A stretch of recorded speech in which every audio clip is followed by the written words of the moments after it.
और जो भी पूरा बिजनेस इस विधानसभा सत्र के दौरान हुआ, जिसका एक विषय था वो जो विधानसभा में फांसी घर, जो झूठ और प्रपंच पिछली सरकारों ने रचा, तो उसका किला भी इस सत्र के दौरान ढाया गया।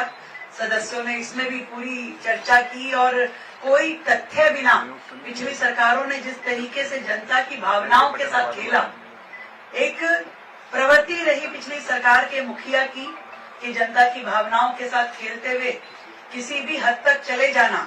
और दिल्ली विधानसभा की ये बिल्डिंग जो कानून बनाने के लिए है, जो जनता दिल्ली को चलाने के लिए थी, वहां उसे फांसी घर साबित करके उन्होंने लोगों की भावनाओं के साथ जो खिलवाड़ किया, वहां पे उस पाखंड का भी अंत हुआ।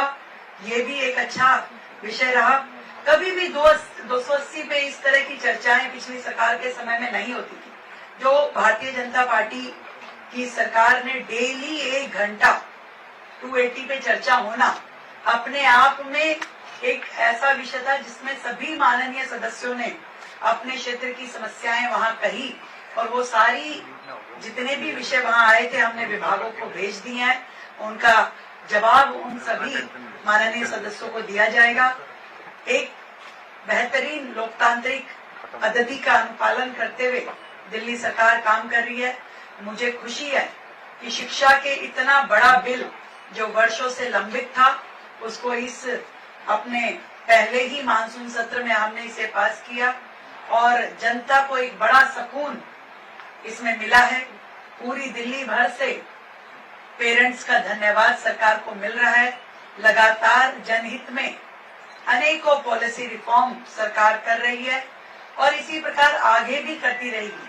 हमने कोशिश की कि हमारे ये जो सत्र हैं ये सिंबॉलिक न रह करके इनको सार्थक बनाया जाए, सदस्यों की सहभागिता हो, पूरी उपस्थिति हो और हर व्यक्ति इस विधानसभा के माध्यम से अपना कर्तव्य पूरा करे जो जनता के प्रति उसका है।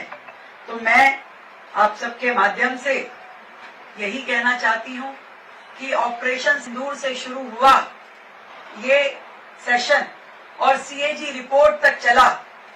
2 सीएजी रिपोर्ट जिस तरीके से पिछली सरकार की कारगुजारियां उसमें एक्सपोज हुई, किस तरीके से मिसयूज ऑफ फंड या फंड को जनता के हित में ना उपयोग करके उन्होंने गलत तरीके से जनता के बीच में जो प्रेजेंटेशन की कि हमें केंद्र सरकार से अनुदान की कमी रही, उन विषयों का भी हमने पूरा जनता के सामने और सदस्यों के सामने जवाब रखा।